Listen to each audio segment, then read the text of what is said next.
Today on CityCast Boise, we're staying warm this winter with the help of delicious soups. From broths to stews, Minerva Jayne is serving up her go-to local spots to buy a bowl.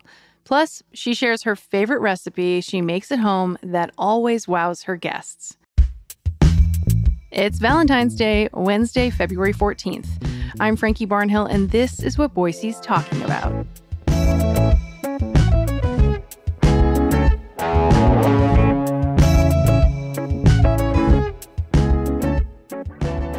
Minerva, thanks for coming back on CityCast Boise to talk about soup. Well, thanks, Frankie. Thanks for having me. I'm excited to talk about soup in Boise. I honestly think it's so funny because that you wouldn't think that it would be something people get excited about, but I truly am so excited to talk about soup. And I think it's because it's a meal that is underappreciated in some circles, I would guess. What do you think? I think so too, because I don't necessarily consider myself like a soup girly. Like I don't go to a restaurant and with the idea that, oh, I'm going to have soup tonight. But lately, part of the whole, it's been wintertime and I've been like really in a soup mood. I've been like, I've actually had some really good soup in Boise.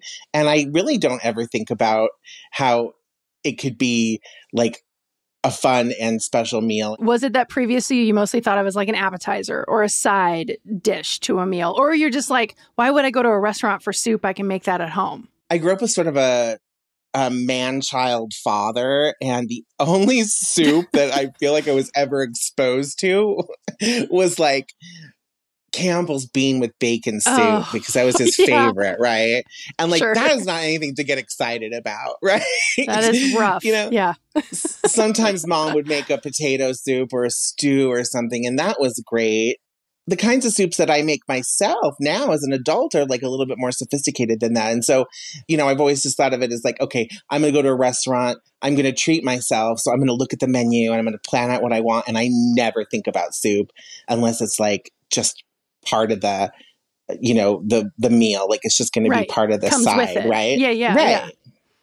Yeah, but to think of it as like it deserves it's an entree. It can be, and perhaps it even should be. Before we get into the main categories, I want to ask one because maybe someone's listening to this and they're feeling a little under the weather, and soup, of course, is one of the first things you think of when you're not feeling well.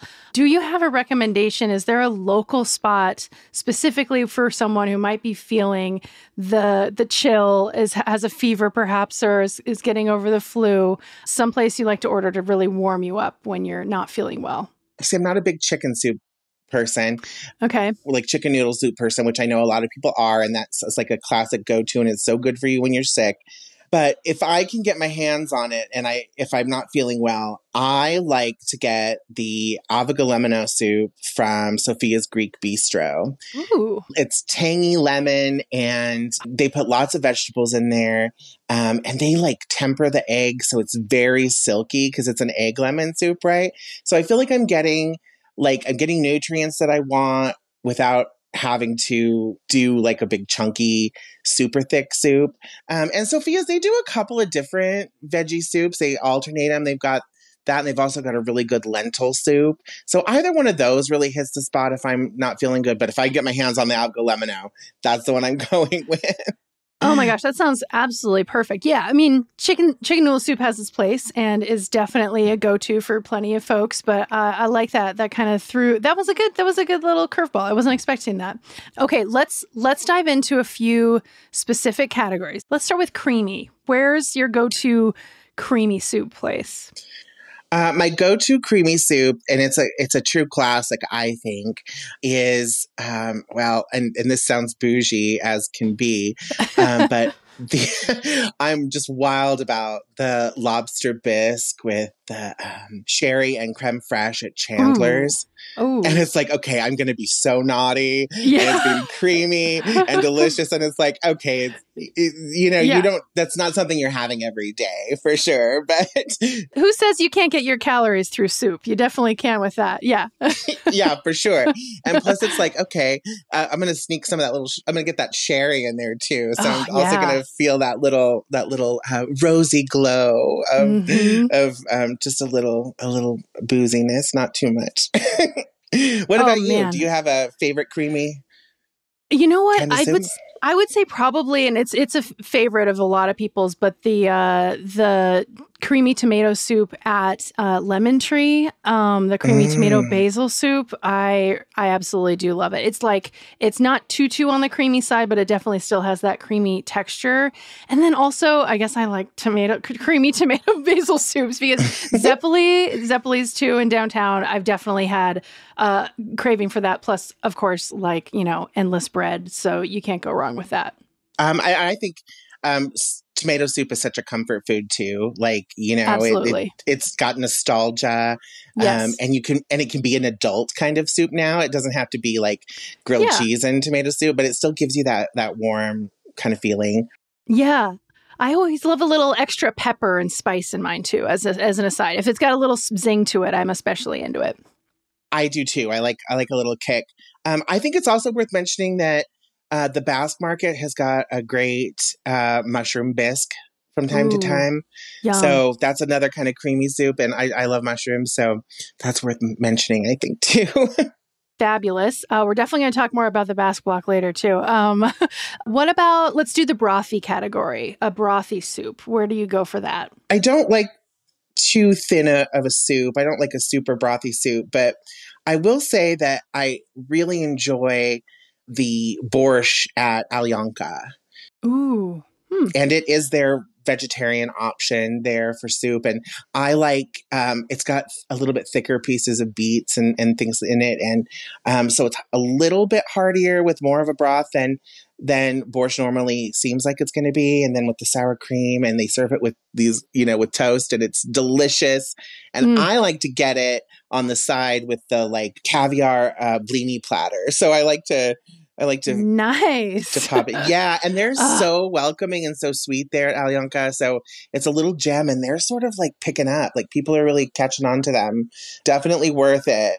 I still haven't been there, and you're like the third person that's told me how incredible it is. I know they've been doing a great job for a while, but yeah, that sounds fabulous. Have you been to Zero Waste Market on Chinden? Because they'll do soups, apparently. I have not tried this, but I've heard that they're like really brothy, vegetable soups are really, really good, especially like lunchtime when you don't want a super heavy meal, but you still want to warm up and feel like you're getting good nutrition in. I haven't, but that sounds really good. And I like the zero waste concept. So, I need to pop in and check that out. Yeah. So, how do you feel about stew? Where do you go for that? Well, I like a good homemade stew, but something that kind of goes into that sort of heartier, stewy kind of category. I love Bardenay's Mm, red bean and chorizo stew. nice. It's spicy. It's delicious. They have some like cheese in there. I like it with the I like it with the corned beef and kimchi Reuben. Like Ooh. I'm getting a lot of flavors. So I do like a stew because I feel like you are getting more of a meal from it, and I think that you can tell what's in it too. Do you have a stew you just Yep. can't live without? I'm going to stick to the Basque Block. Bargarnica, their lamb stew. Honestly, Mm. oh my God. Like, it's so complex. It's so rich, but also like not overpowering to the point where you're like, you walk out and you feel sick or something like that. Like, I can get it just a cup. I can get it a full bowl and have it be my meal. And especially in the winter, oh my God. And the lamb is cooked just perfectly where, it kind of flakes off, and discernible potatoes, discernible carrots, whatever else. And the broth is a nice mix of like not being super, super chunky, like has a little element of brothiness, but is more on the stew side than a soup. That's my favorite. I'm going to have to for sure check that out. I haven't been to Guernica in a minute. So that sounds amazing. And I love lamb. Oh, yeah. As much as I want to be a vegetarian, Yeah. I can't. And I can't be perfect. But lamb, that sounds like heaven. Yeah. And I mean, it just doesn't get more comfort foody to me than fast food in general, and especially that lamb stew in the winter. Pho and ramen, of course, those are super popular these days. Do you get into that too? I have a little bit, but I am by no means a connoisseur. I just sort of forget about that. Talk about brothy, like a good Oh, frothy pho yeah. on a cold, wet winter's day is really, you know, it's like a hug.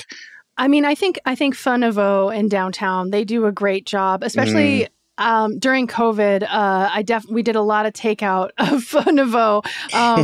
And, I mean, you can never get the broth as complex and as delicious and authentic if you try to make it at home as a white person as compared to actually going to the pho spot. And I absolutely love it. And I love it spicy. So I'm going to add lots of jalapeno. Honestly, I that's kind of my go-to sick food when I'm not feeling well. It just really, really helps my throat, especially. Another one I also like.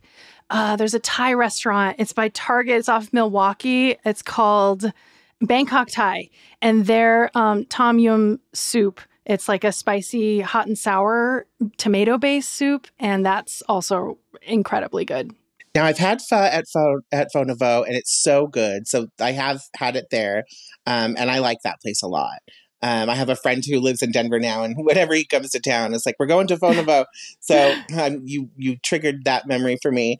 Um, but kind of in the same as the Bangkok Thai, I think my favorite soup in Boise is Chiang Mai's Tom Kha Oh, Kai soup. ooh, Now that's spicy and delicious, and it's chicken, and it's got coconut and mushrooms and chilies nice. and galanga, and it's delicious. It's like one of those soups where it's like I could just get a bowl, but I think I have to get the whole big Yeah, thing yes. pot. The carton, yeah, Yeah, and yeah. if I were by myself, which thankfully I've never just had it on my own, I would probably just tip it up and drink it like greedily, like water at 3 a.m. Where it's just like spilling all down. I mean, it's like it's so good.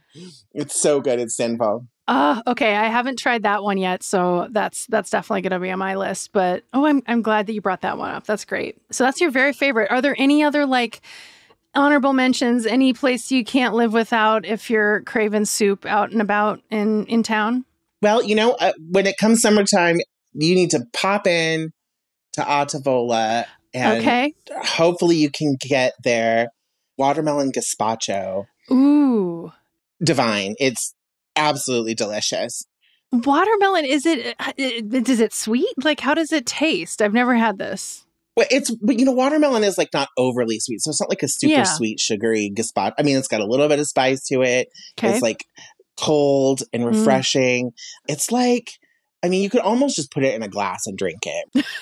Is it a smoothie? It's Yeah. almost a smoothie. I mean, Yeah. gazpacho almost is a smoothie anyway, but I mean, it's hard to describe it Hmm. with words. It's like, I just want to shove it in front of you and be like, here, have this. But I mean, you have to like watermelon, right? I Yeah. mean, Yeah. You gotta be down for whatever the base of the soup is, whether it's a hot soup or a cold soup. Yeah. for sure.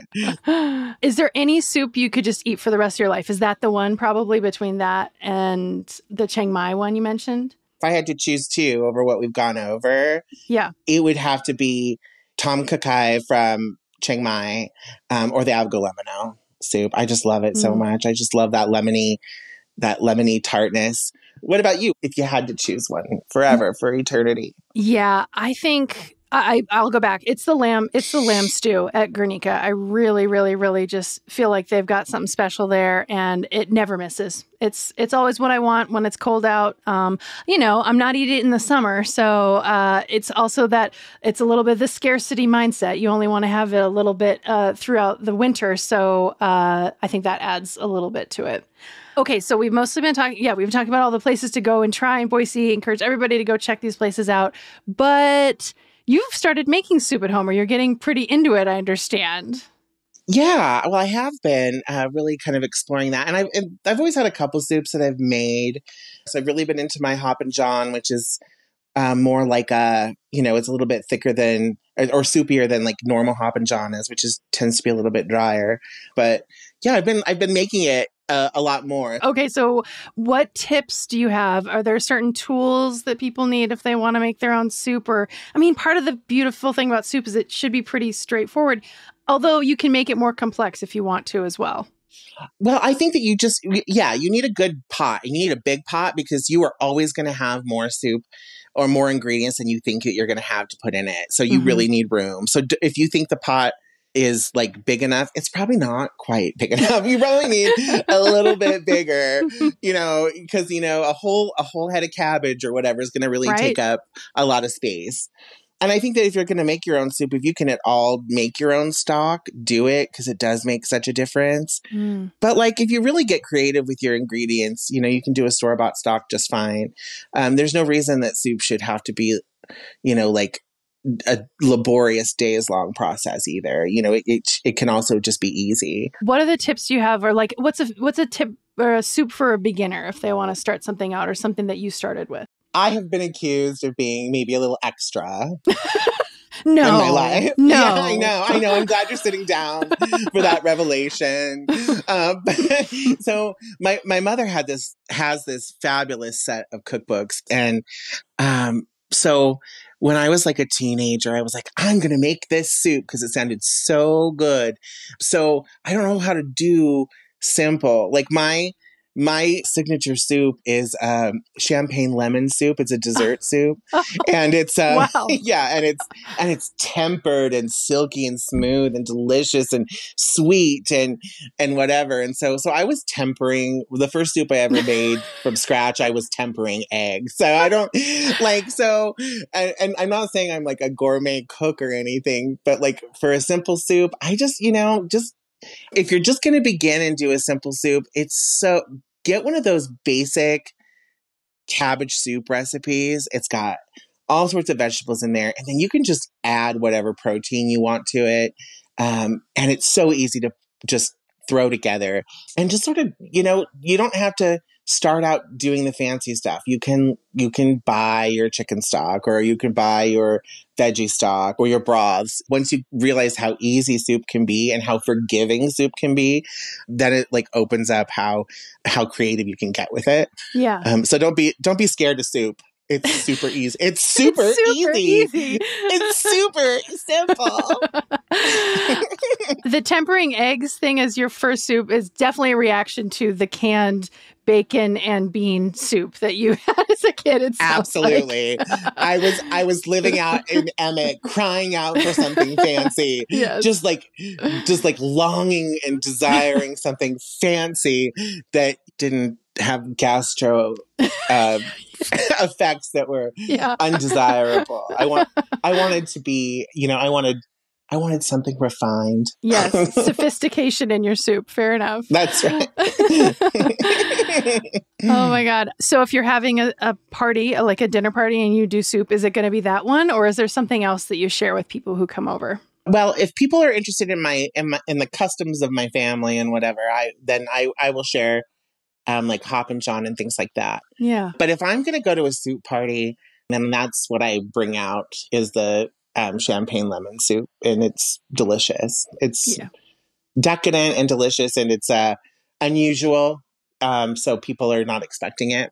Yeah. Because you can have soup for dessert. You can. And it's not just like I remember I went to a soup party once and I brought it, and someone was like, well, you're not just going to bring like a pot of melted chocolate, are you? I'm like, no, that's like a midnight, like midnight shamey is a pot of melted chocolate, right? Well, I can't wait to one day, hopefully, in my future, get to sample your dessert soup. And I'm definitely remembering the watermelon gazpacho at Ottavola for the summer. So thank you so much, Minerva, for sharing all of your soup takes, hot and cold, I guess. Yeah, thank you. And thanks for your tips. I can't wait to try some of these out that you love, and hopefully they'll become fast favorites of my own.